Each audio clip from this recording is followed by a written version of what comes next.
Assalamualaikum dan salam sejahtera. Selamat bertemu kembali di channel Askalani Studio.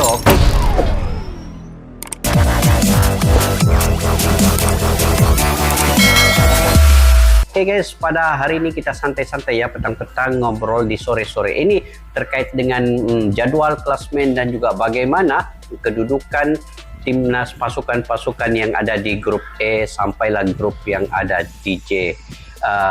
Di Piala Asia U17 ini, siapa yang sudah layak dan lolos, dan runner up yang terbaik. Kita coba ulas beberapa pasukan yang sudah lolos, terutama daripada grup A ataupun grup E ini.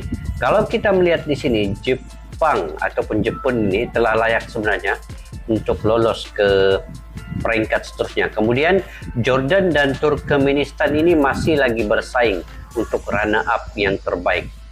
Oke, kita lihat pula kumpulan grup B. Oke, ini grup yang kita nantikan sebenarnya, yaitu Indonesia dan Malaysia. Hanya dua pasukan timnas yang kemungkinan akan menjuarai grup dan juga akan menjadi pasukan runner up.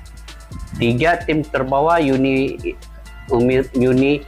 Emirat Arab, Guam dan Palestina, itu sebenarnya sudah tidak layak ataupun tidak lolos lagi karena jauh tertinggal di bawah. Dan kalau kita melihat grup C pula, sebelum itu perlawanan penentuan akan ditentukan sama ada Indonesia dan juga Malaysia yang akan bermain pada 9 Oktober Minggu jam 8 waktu Indonesia Barat. Ini perlawanan yang sangat-sangat seru lah guys ya. Jadi sama-sama kita berikan sokongan dan dokongannya kepada kedua-dua tim ini. Sebenarnya kalau saya, kedua-dua tim ini saya sayang juga, tapi saya tetap menyokong kepada pasukan Malaysia ya, yang utamanya, karena itu adalah negara saya. Kalian juga akan sokong kalian kepada Indonesia, itu adalah negara kalian yang sangat-sangat kalian sayangi juga. Oke, yang pentingnya permainan secara sportivitas, semangat kesukaran yang tinggi dan juga fair play yang baik. Kita di luar mendoakan kejayaan kedua-duanya. Sebenarnya kalau boleh, kalau bisa ya, dua-dua ini lolos sebenarnya, Malaysia dan Indonesia. Oke, grup C, Qatar dan Oman dan Irak ini sebenarnya masih lagi ada peluang bersama ya.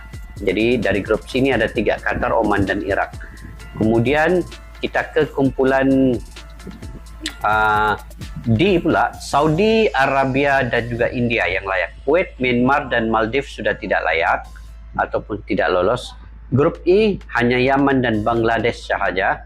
Singapura, Bhutan tersingkir awal. Kemudian di grup F, Vietnam dan Thailand juga masih bersaing, poin sama 6 guys. Chinese Taipei dan Nepal telah gagal lolos. Kemudian grup G,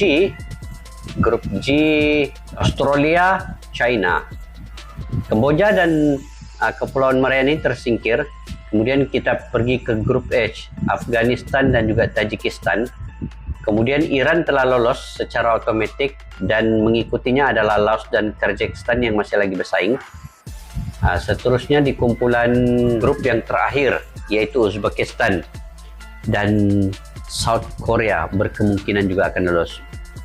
Oke, kita lihat pula di sini guys ya, runner up yang kemungkinan akan berjaya lolos juga. China, Tajikistan, India, Thailand, Malaysia dan juga Bangladesh. Ini masing-masing masih bersaing untuk perlawanan yang terakhir nanti. Jadi kita nantikan perlawanan terakhir nanti bagaimana.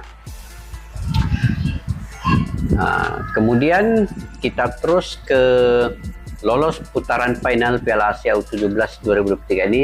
Jepan juara grup E, Iran juara grup I, Uzbekistan juara grup J. Jadi ada 7 lagi juara grup yang akan ditentukan di perlawanan yang terakhir pada esok hari. Dan ada 6 tim atau pasukan runner up terbaik akan juga terpilih di Piala Asia U17 ini. Itu mengikut kepada semua grup, kemudian poin yang tertinggi di antara kedudukan yang kedua di dalam grup masing-masing. Jadi kita lihat pula top score bagi pemain-pemain dalam kejuaraan ini. Daripada China 7 gol, Wang Yudong. Kemudian Nestroy, Iran Kunda dari Australia, Arkan Kakak. Indonesia guys, satu-satunya daripada Indonesia yaitu Arkan Kakak 6 gol. Homare Tokuda Japan, Max Hetley Australia, Michael Glasson Australia, Tontawan Puntamuni, oh Thailand pun ada juga ya, Thiago Quintal 4 gol, Tontawan pun 4 gol. Jadi Australia paling banyak yang tersenarai ini, Nestroy, Max, Michael dan juga Thiago. Apapun cukup rasa kebanggaan itu ada di Indonesia melalui Arkan Kakak yang mencetak 6 gol. Oke, hanya menunggu perlawanan antara Indonesia dan juga Malaysia lagi guys di penghujung untuk penentuan juara grup dan juga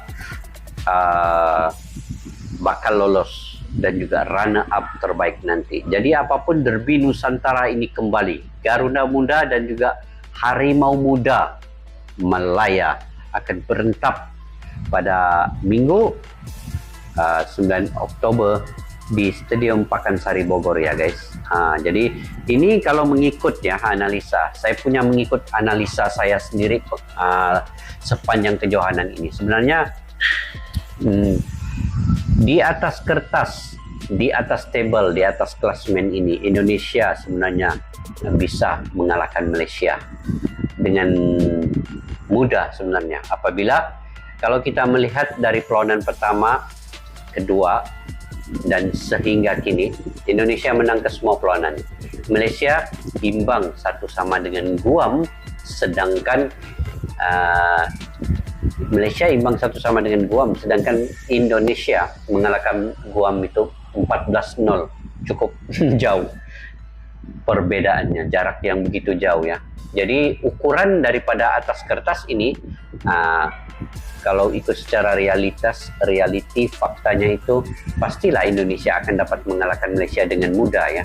Tetapi bola itu bulat, perlawanan yang sebenar nanti di lapangan 90 menit itu yang akan menentukan semua ini.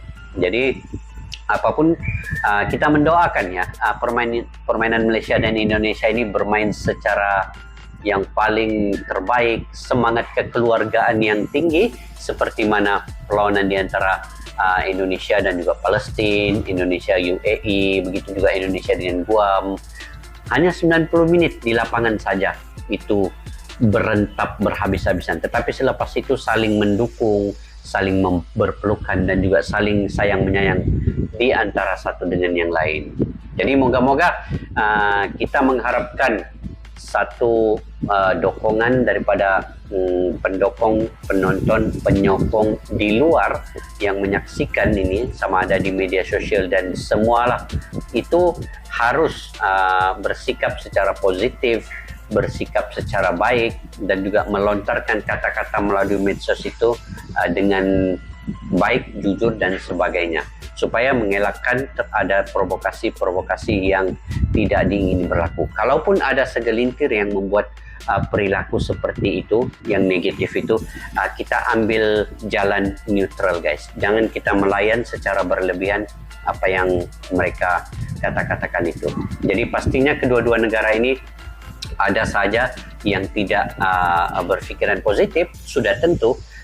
Sebab dalam keluarga kita pun ada salah seorang juga yang kadang-kadang yang perlu kita bimbing sewajarnya. Jadi begitu juga dalam bernegara, cukup ramai jiwa yang perlu kita jaga. Di Malaysia 30 juta, di Indonesia lebih kurang 300 juta jiwa, itu tidak memungkinkan untuk kita menutupi semua mulut-mulut yang ada. Jadi cumanya daripada diri kita sendiri itu perlu kita koreksi untuk bagaimana cara kita menangani dengan baik setiap permasalahan yang ada itu.